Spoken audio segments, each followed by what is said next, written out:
felt dumb. I felt like I wasn't as smart as the other kids, and I started to get into a lot of trouble. One of the most, I guess, embarrassing stories, in my life, there was this woman who lived in our building. Her name was Sadie, and she was a teacher, and she used to have this big white cat. It was about 20 pounds. I used to go over to her apartment when I was 12, 13 years old just to talk and keep her company.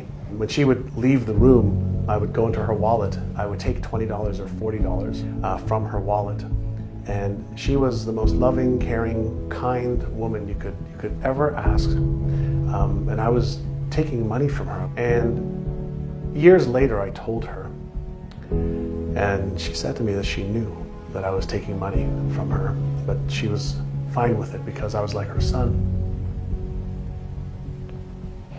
And she understood what I was doing and why I was doing it. But she gave me so much love and so much compassion and so much empathy that even though I was stealing the money from her, she was giving it to me. I offered to pay her back all the money that I had stolen from her plus some, and she wouldn't take it because she knew she was just helping me get through some of the hard times of my life. My parents fought about the lack of money every single day, and that stemmed from my father being a gambler. He was going and gambling on cards and on horses, and almost every single night he and my mother would fight about his addiction, his gambling, and the fact that there wasn't enough money. At a very, very young age, not only was I doing things to make money so I can give a little bit to my mother and to have a little bit of money in my pocket to feel safe. Money in my pocket made me feel like I could protect my mom, I could protect my sister. And what I didn't know at the time was how much of my self-worth and self-esteem I was stripping away because of what I was doing as a kid.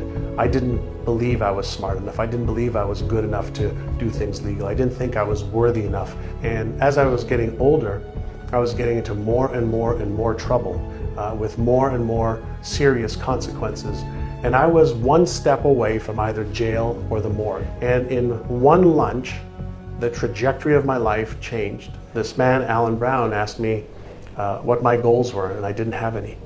And he asked me if I would go home and write my goals down on this piece of paper, or several pieces of paper that he gave me, where I wrote down, how much I want to earn, what's my net worth going to be, what age will I be when I retire, where am I going to travel in the world, what kind of car do I want, what kind of home do I want. And he made me write out, 5-6 pages of a new story for my life.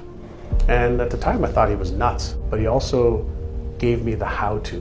And I believe this works so much that I still do it today. So every day when I wake up and I brush my teeth, I have on my mirror my top 3 goals and the vision for my life. And as I brush my teeth, I'm reading the words to prime my brain. So it's brush your teeth, prime your brain.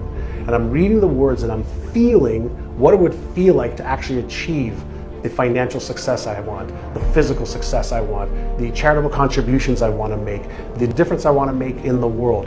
And it all stems from not wanting to have an ordinary life. I want to have an extraordinary life. And so everything that I do is geared towards how do I have and make sure that I have an extraordinary life. And in 1995, I found this Dream Homes magazine, and I cut out a picture of this beautiful white home with lots and lots and lots of windows. And I cut out this picture and put it up on the vision board. And every day when I'd walk into my office, I would look at the vision board and I would pretend that I was walking through that house. I'd pretend I would be driving the car that was on the vision board. I'd pretend I was wearing that beautiful Italian suit. I'd pretend that I was giving tens of thousands of dollars to charities. When we had just moved into the new home that I bought and renovated, my son Keenan came into the home office, and there was these boxes sitting against the wall. And he sat on these boxes, he was banging his legs on the boxes. And he said, "Daddy, what's in the boxes?" And I said, "Sweetheart, they're my vision boards." And at 5 years old, he said to me, "What's a vision board?"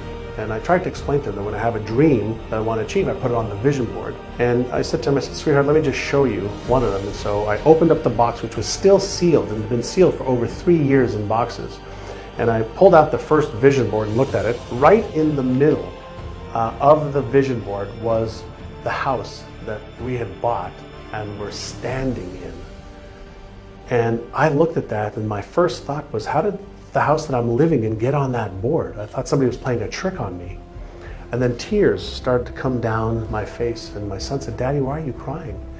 I said, sweetheart, I think I finally understand how setting goals and visualizing and materializing, making them real, happen.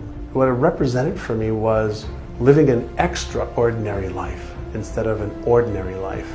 Living something of a dream life was being extraordinary as opposed to being ordinary. I always felt when I was a kid that my family was actually not even ordinary, that we were below ordinary, we were below average. And the house for me represented being above average. If it was possible for me, then it means that it was possible for anybody else. Mindset, skill set, and action set together, when you do that, that's what is the magic pill and the magic wand that helps people achieve success. It's not just hoping and praying and wishing for success or cutting out pictures from a magazine. You've got to align the mindset with the behaviors that you want to achieve, and that really is the magical formula. You are good enough, and you are worthy enough, and you do deserve to achieve success based on the effort and the work that you've put in. That's what I want for everybody. I want everybody to participate in their own rescue.